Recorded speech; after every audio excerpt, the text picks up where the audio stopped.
Who was your coworker from hell? I had a 50-year-old colleague who would message women on sugar baby apps and rub one out over his trousers. Saw him blow his load in the open office. He sat next to me. Kept on happening. Reported it. He said he had a genital rash, but admitted to messaging people on social media. I got in trouble for my accusations. Fast forward 8 months. He's sitting opposite me now. He starts rubbing one out in the open office again. I recorded him. Showed my manager, and he was finally fired. He was a cunt too. Till people openly masturbate. I feel so dirty. I remember coming to work one day retail manager and seeing a dude masturbating in his car in the parking lot. At 1:00 in the afternoon. Some people just have no shame. He told the general manager that he might be a bit late for a shift due to his second job. When the GM reluctantly said okay, he apparently took this as thinking he had free reign to come and go as he pleased. He'd show up anywhere from 7:30 to 8:30 for his 7:00 shift. Then when the doors closed he'd insist he had to head out, and he had an early morning the following morning, leaving everyone else to do the closing work. He also had other issues like being rude to customers and other employees. People mostly kept quiet until one day a higher level manager had to sub on night shift.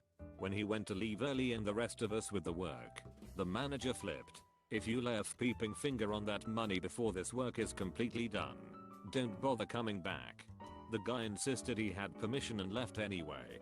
When our GM returned and he tried to come back, our manager said, "You warned me you were going to be late one time, and I never once gave you permission to otherwise start late or leave early. Clean out your locker now." I knew a guy like that. Came in late his second day on the job. Left before the work was done most days. Finally got fired for it. Got a new guy who would log out of his station 30 minutes early to sit by the time clock. Manager came down and asked where the heck he was when his shift still had 20 minutes. Told them, and the guy got a good verbal beating from the manager. Came back to tell us we were snitches. He lasted about another week. We had a sysadmin who would come to work and run his real estate business from his desk while he was supposed to be working. The whole time coughing and sneezing and sniffling constantly. We called him Itchy. He would also call friends and family and have hours-long conversations with them while we all had to listen. He picked up the nickname Thanksgiving Dinner Guy for using the break room full kitchen to cook entire meals that wouldn't be out of place at a family gathering. One of the offices in another wing had a sheet by the door for people to log when they saw him and what he was cooking that day. He didn't like any of us, the feeling was mutual, and left books like jerks at work on his desk.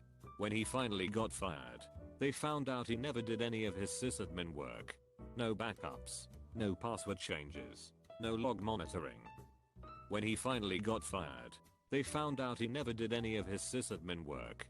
Honestly, sounds like your company is incompetent too. Turns out if management don't understand it, it's possible to just make speak up and fake doing your job, but it's almost as much work as just doing your job right in the first place. Had a coworker who always gossiped about others and would say horrible things about everyone in the office. It created a super toxic culture and caused many people to leave, not because they didn't like the work, they just hated the culture. Had a coworker who would talk to you in a low, earnest, confidential tone about everyone else. Instigator is, "I think so and so's a bitch. Don't you? Innocent person Ibe. No, I like her. It's, what about the time she did such and such thing? Don't you think that was bitchy? I think that was bitchy. Ibe.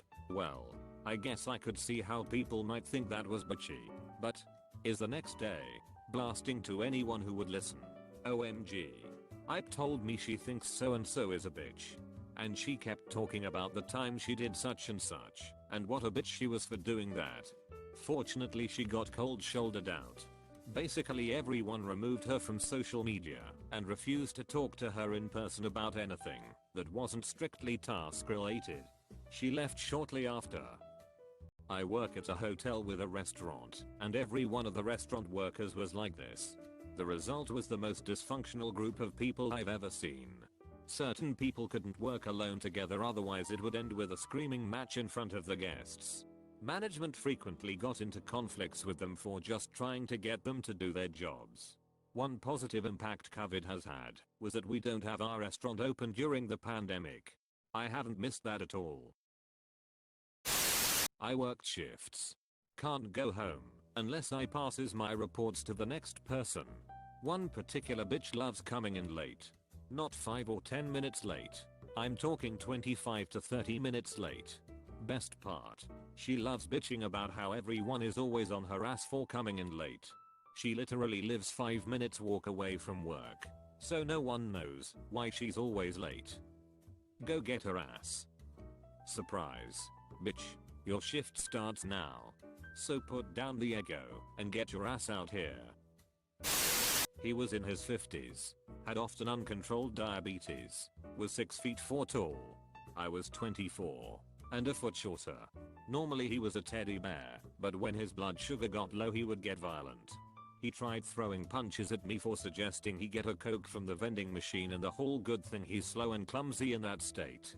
When we were in the truck together once, and it started making a weird sound, I wanted to take it into the shop and he insisted we didn't need to by yelling at me and pounding his fists on the dash. But we were going to a remote area and I didn't want to have to try and find help if the truck broke down and the radio didn't work. I had to call search and rescue on him once because he didn't come back to the truck after doing a transect biology job. You guessed it. He had low blood sugar and was not able to find his way back to the truck. He had no education or experience in biology, but he just couldn't be fired from his job driving a plow. With his propensity to let himself get hypoglycemic, he couldn't drive either. So they shuffled him to the wildlife department because he had an interest in wildlife. I was basically his babysitter. Would he be remorseful once his blood sugar got back up? He never even acknowledged it. She almost got me fired because she wanted to find the weakest looking guy to be her little errand boy. When I told her politely to go screw herself, she told ours that I had been taking work out of her queue in the system. It wasn't a very good lie though, because why would I want to do more work than I have to? I even said this to ours in the disciplinary meeting. Did anything happen to her for lying? Nope. They just called it a dispute and everyone carried on. I got fired later for not being great at the job in the end. She left to go and do something else. 2 or 3 years later, she saw me in a local bar and said, "Oh my goodness. Hi. I haven't seen you for ages." As if nothing happened. I totally ignored her. You can't try to get someone fired and then act like nothing happened. She was a lady in her 50s. We worked at a doctor's office. Nothing was ever her fault. She could not take even the nicest constructive criticism and constantly complained about everything. One of my nicest co-workers ever, who was around the same age, so not an ageism thing, often was the recipient of her blame, and because she never took responsibility, it was regularly the same issue she never learned to correct. They bickered a lot after a couple years of this. One day the nice coworker went to the car to grab her anxiety med, and the obnoxious one went to the office manager, and then hours saying she thought the nice one went to get a weapon to hurt her. Like what? She didn't even own a weapon. And the nice one got fired. I was absolutely shocked. Any lingering respect I had for her was gone. I've had a lot of jobs and met some speepty people, but she was the most stressful nightmare who could boohoo her way into getting pity parties on cue. It took me way too long to figure this out. The hyper complainers are constantly in the boss's ears about any and everything they thought they could use to stand on other employees in their ongoing efforts to make themselves look good. I've never worked for a business owner that was stupid or inept, and I was sure that they could see right through the lazy, corrupt, constant complainers and recognize them as the drag-on business that they were. But without fail, time after time, the one talking all the speep got away with their destructive behavior. They'd run off hard-working, ethical employees as quickly as possible, while protecting the worst employees, many of whom were thieving the company, the customers, and their coworkers. It was a horrible thing to learn that whoever talks the most speak to the owners always won, and stayed on to embezzle their way to retirement. The absolute worst was a guy I worked with for nearly a decade. He was a monster, prone to fits of rage that included throwing chairs, monitors, and knocking over large shelving racks where expensive merchandise was stored, while belittling his department employees as though he were a 5th grader. I always knew that one day, the owner would recognize how speepty a human being he really was and send him packing. I left the company after a decade, but stayed in touch with the owners and other managers as I felt we were friends. I stopped at that old store to visit a decade after I left to hear that they finally fired the guy. He had embezzled a couple $100,000 from that business in the course of the 20 years he worked there. The real insult hit when the owners came up to talk to me and said we had to fire so and so when we discovered that he'd stolen nearly $250,000 for us. Can you believe he would do such a thing? My response cost me every friend that I had at that business because I said hell yeah, I believe he'd do that. It was right up his alley, and he could not have displayed his disdain for you and your business with his complete lack of respect to everyone here and his profound lack of ethics in any aspect of his life whatsoever. I just hate it that it took you 20 years to see who he really was, while everyone that worked for or around him could see how speepty he was in 3 weeks or less. I just couldn't feel sorry for them or feign sympathy/shock at how he betrayed them. I even gave them a quick count list of nearly 50 employees that left the company because of his BS, and noted that you were/are very angry at those that went to become direct and formidable competitors. I mean, it's easy to compete when you don't have to cover that guy's losses all the time.